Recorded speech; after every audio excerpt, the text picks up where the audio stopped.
पूरी बैरिकेडिंग लगा करके मुझे आधे घंटे जब बात की तब जाने दिया बड़ी मुश्किल से, और एक गाड़ी जाने दी। और जब जानना चाहा मैंने कि आखिरकार क्यों ऐसा किया जा रहा है, तो किसी अधिकारी के पास जवाब नहीं था। आखिरकार इसको मैं क्या मानूं, क्या समझूं? इसको मैं तानाशाही समझूं, मैं इसको इमरजेंसी समझूं, मैं इस बात को ये समझूं कि ऐसा दबाव बनाना चाहते हैं, डराना चाहते हैं, धमकाना चाहते हैं कि दूसरे के धर्मों में शामिल ना हो, दूसरों के कार्यक्रम में शामिल ना हो। कम से कम मुझे ये बताओ, मैं जाने कितने वर्षों से यहाँ आ रहा हूँ। मुझे याद है नेताजी मुझे पहली बार लेकर के आए थे, उस दिन से आज तक लगातार आ रहा हूँ, लेकिन ऐसी बैरिकेडिंग कभी नहीं देखी। और बैरिकेडिंग इसलिए की जा रही थी कि लोग त्यौहार ना मना पाएं, और जो अपनी धर्म की मान्यताएं हैं, धर्म की जो परंपराएं हैं, वो भी ना मान पाएं। तो सबसे बड़ा खतरा लोकतंत्र को है, संविधान को है। ये सरकार बड़ी जिम्मेदारी के साथ, मैं कह सकता हूँ, यहाँ मुझे नहीं कहना चाहिए, लेकिन फिर भी मैं कह रहा हूँ कि ये देश भारतीय जनता पार्टी संविधान से नहीं चला रही है। ईद के त्यौहार की बहुत बहुत मुबारकबाद। आज आपके माध्यम से पूरे प्रदेश, देश और दुनिया के सभी लोगों को बहुत बहुत आज मैं मुबारकबाद देना चाहता हूँ। ईद का त्यौहार हम सब खुशी से मनाते हैं, एक दूसरे से गले मिल कर के, सेवइयाँ खा कर के, और उम्मीद करते हैं कि जिस तरीके से हम सब गले मिल कर के एक दूसरे का सम्मान करते हैं, एक दूसरे से कैसे हमारे बीच मोहब्बत बढ़े, प्यार बढ़े, लगाव बढ़े। और यही हमारे देश की खूबसूरती है कि जहाँ पर अलग अलग धर्म के, अलग अलग रास्ते पे चलने वाले लोग सब हम एक साथ मिल कर के रहते हैं। दुनिया में भारत जैसा अच्छा देश, हिंदुस्तान जैसा खूबसूरत देश कहीं नहीं है, जहाँ इतनी जाति धर्म के लोग मिल कर के रहते हैं, त्यौहार मनाते हैं, एक दूसरे से खुशियाँ बांटते हैं। जहाँ हम एक दूसरे की खुशियों में शामिल होते हैं, वहीं एक दूसरे के दुख तकलीफ में भी शामिल होते हैं। हम एक दूसरे की परेशानियों में एक दूसरे की मदद करते हैं। यही समाज हमारा इसी तरीके से बना रहे, और जब हम सब मिल कर के रहेंगे तो हमारा देश और तरक्की और खुशहाली के रास्ते पर जाएगा। भाजपा के मंत्री आपके नमाज को बैन किया गया था, क्या कहेंगे सर? लगाए गए हैं, ये एक अनडिक्लेयर्ड इमरजेंसी है। मेरे पत्रकार साथियों, हालांकि आपको पता होगा, और इसमें से मैं देख रहा हूँ कि बहुत सारे सीनियर लोग भी हैं और बहुत वर्षों से आ रहे हैं यहाँ पर, और यहीं पर कवर करने आते हैं, कवरेज करने आते हैं। आप इसी जगह पर मिलते हैं। कभी इतनी बैरिकेडिंग नहीं होती होगी।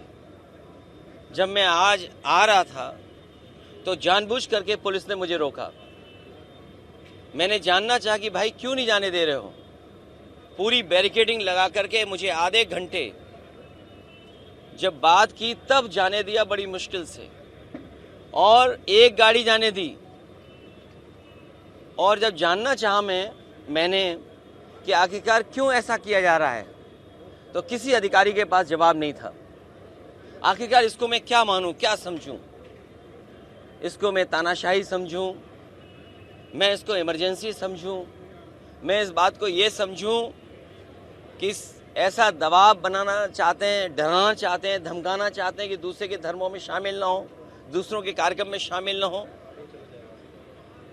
कम से कम मुझे ये बताओ, मैं जाने कितने वर्षों से यहाँ आ रहा हूँ। मुझे याद है नेताजी मुझे पहली बार लेकर के आए थे, उस दिन से आज तक लगातार आ रहा हूँ, लेकिन ऐसी बैरिकेडिंग कभी नहीं देखी। और बैरिकेडिंग इसलिए की जा रही थी कि लोग त्यौहार ना मना पाएं, और जो अपनी धर्म की मान्यताएं हैं, धर्म की जो परंपराएं हैं, वो भी ना मान पाएं। तो सबसे बड़ा खतरा लोकतंत्र को है, संविधान को है। ये सरकार बड़ी जिम्मेदारी के साथ, मैं कह सकता हूँ, यहाँ मुझे नहीं कहना चाहिए, लेकिन फिर भी मैं कह रहा हूँ कि ये देश भारतीय जनता पार्टी संविधान से नहीं चला रही है। भाजपा के मंत्री बिल लागू होने जा रहा है सर देश भर में। जब मुबारकबाद दे रहे थे तो लोगों ने उनको वापस जाओ के नारे लगाए हैं, विरोध किया उन्होंने। लेकिन मैं इसमें कुछ नहीं कह सकता हूँ। मैं यही कह सकता हूँ कि हमारा देश बहुत बड़ा देश है और यहाँ पर सदियों से हम मिल कर के रहते आए हैं। हमारी मिली जुली संस्कृति यही है कि कब किसके एक दूसरे के खाने से हम मिल गए, एक दूसरे के कपड़े पहनावे से हम मिल गए। हमारी बोली भाषा, हमारा व्यवहार, बहुत सारी चीज़ें हमारी एक दूसरे से मिली हुई हैं, एक दूसरे से हमने सीखा है सदियों से। इसीलिए मिली जुली संस्कृति के साथ ये देश आगे बढ़े, तरक्की करे, यही सब की कामना है और हम सब यही चाहते हैं।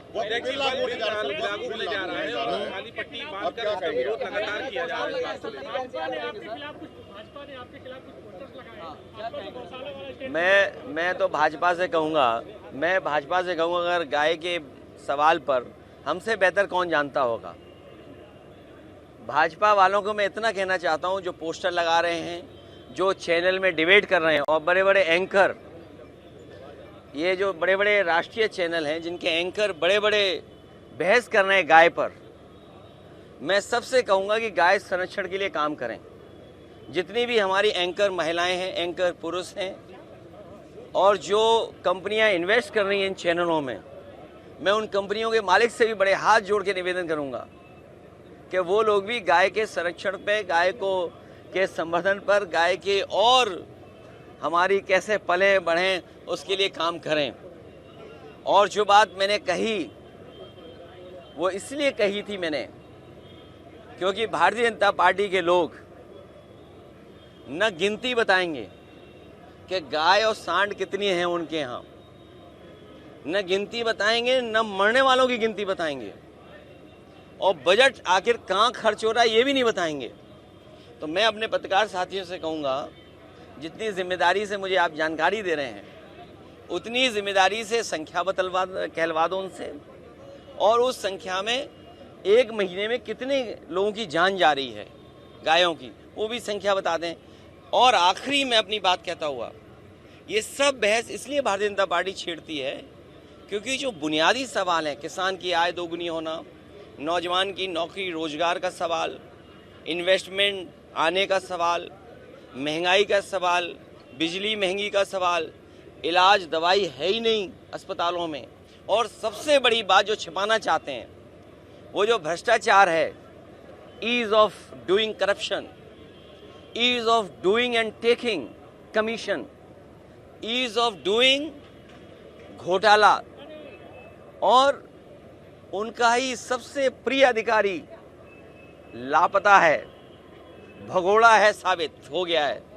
और मैं आपसे कह रहा हूं इतने चैनलों के सामने, मुझे किसी ने जानकारी दी है कि वो आईएएस अधिकारी मुख्यमंत्री आवास में छिपा हुआ है। बड़ी बात नहीं कह रहा हूँ। कौन सा चैनल है आपका, बड़ा चैनल है छोटा चैनल है? ये चैनल का नाम नहीं सुना सर। वक्त बिल को लेकर के तकरार चल रही थी, आप ये नाम नहीं सुना मैंने। सर, आप देश भर में सर वक्त बिल लागू होने वाला है। विधायक नंदकिशोर गुर्जर अपनी ही सरकार के खिलाफ हमलावर हैं। देखिए, हमलावर नहीं है। उन्होंने कहा कि माँ का दूध पिया हो तो, अगर ये बात गलत हो तो बताइए। बिल्कुल सही कहा भाई, जो विधायक है कब दुख तकलीफ में होगा, परेशानी में होगा, उसका अपमान हो रहा होगा, वो अपमान नहीं सहन कर पाया। अपमान जो हुआ उसने अपनी भाषा गुस्से में निकाल दी। तो अब सोचिए, उन्हीं का विधायक ये कहता हो, उनके अधिकारियों का माँ का दूध याद दिलाता हो। अब अधिकारी जाने और बीजेपी के लोग जाने। अखिलेश जी, सड़कों पे कांवरिया चल सकते हैं तो 5 मिनट की नमाज क्यों नहीं हो सकती? अबू आदमी ये पूछ रहे हैं। वो ठीक कह रही हैं। क्या कहेंगे सर? ममता बनर्जी जी जो कह रही हैं एकदम ठीक कह रही हैं।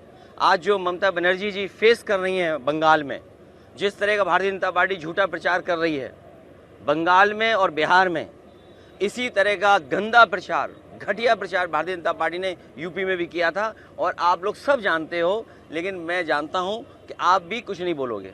अबू आजमी क्या कहेंगे सर? वो कांवरिया अगर सड़क पे चल सकते हैं तो नमाज 5 मिनट क्यों नहीं हो सकती? उस बहस में मैं नहीं पढ़ना चाहता हूं, लेकिन जो सड़क है, मेरे साथ कौन चलना चाहता है? अभी सोमवार को कौन चलेगा मेरे साथ? बताइए सर, कहाँ चल रहे हैं? हाँ, अच्छा, हाँ, ठीक है। एक हैं देवी, उनके पास हम और आप सब लोग चलेंगे। ठीक है, बिल्कुल लेकर आप लगातार विरोध किया जा रहा है। हम ले चलेंगे आपको, हम लोग ले चलेंगे सब। को लेकर लागू करने जा रहे हैं। हैं वक्त बिल लागू होने जा रहा है। देखिए, भी किया गया था तो मैं उसका विरोध भी काली ये मैं आपको बताऊं, आप कहाँ के हो? अरे नहीं, न्यूज़ नहीं, यूपी के हो ना। अगर ये प्लॉट लेना चाहेंगे उत्तराखंड में तो इन्हें 250 मीटर का भी प्लॉट नहीं ले सकते ये। सोचिए, आप ही के प्रदेश से निकला हुआ बना हुआ प्रदेश, और अगर आप जाना चाहें तो आप वहाँ 250 मीटर का भी प्लॉट नहीं ले सकते। बताइए, आप आपका पड़ोसी प्रदेश, सोचिए ना क्यों। और हमने मुख्यमंत्री बनाया हुआ है उन्हें, तो मैं चाहता हूँ ये मुख्यमंत्री भी उत्तराखंड चले जाएंगे।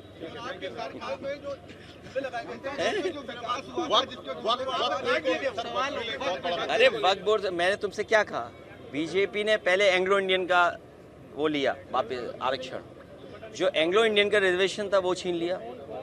जीएसटी से कहा कि हमारे जो व्यापारी हैं उनको सुविधा मिलेगी, उनको मदद मिलेगी। जीएसटी ने महंगाई बढ़ा दी, व्यापार बर्बाद कर दिया, व्यापारी परेशान कर दिए। नोटबंदी ने ये कहा कि भ्रष्टाचार खत्म हो जाएगा। आप बताइए कितने का कमीशन का मामला चला है यहाँ पर? ये बंटवारे का झगड़ा है, कमीशन का झगड़ा नहीं था। जब बंटवारा का ठीक होता तो कोई किसी के खिलाफ एफआईआर नहीं होती, ये बंटवारे की वजह से हुआ है। तो आज तक बीजेपी ने जो फैसले लिए हैं उससे पॉलिटिकल लाभ लेने के लिए लिए उन्होंने। जो मोटी बात यह है, जो फैसले, जो कानून, जो संविधान में परिवर्तन भारतीय जनता पार्टी करती है उससे पॉलिटिकल लाभ लेना चाहती है। उससे भारत का विकास, हिंदुस्तान का विकास नहीं होता। और अगर भारत का, हिंदुस्तान का विकास हो रहा होता, चाहे नोटबंदी के फैसले से, चाहे जीएसटी लागू करने के फैसले से, तो आज हमारे 80 करोड़ लोगों को राशन नहीं देना पड़ता। 80 करोड़ लोगों की आय सरकार नहीं बता पा रही। आप वक्फ बोर्ड की बात कर रहे हैं, बीजेपी वालों से पूछिए कि 80 करोड़ लोग जिन्हें आप राशन दे रहे हो उनकी प्रति व्यक्ति आय क्या है। और आपसे बेहतर कौन जानेगा, कोविड के बाद से आपका वेतन नहीं बढ़ा।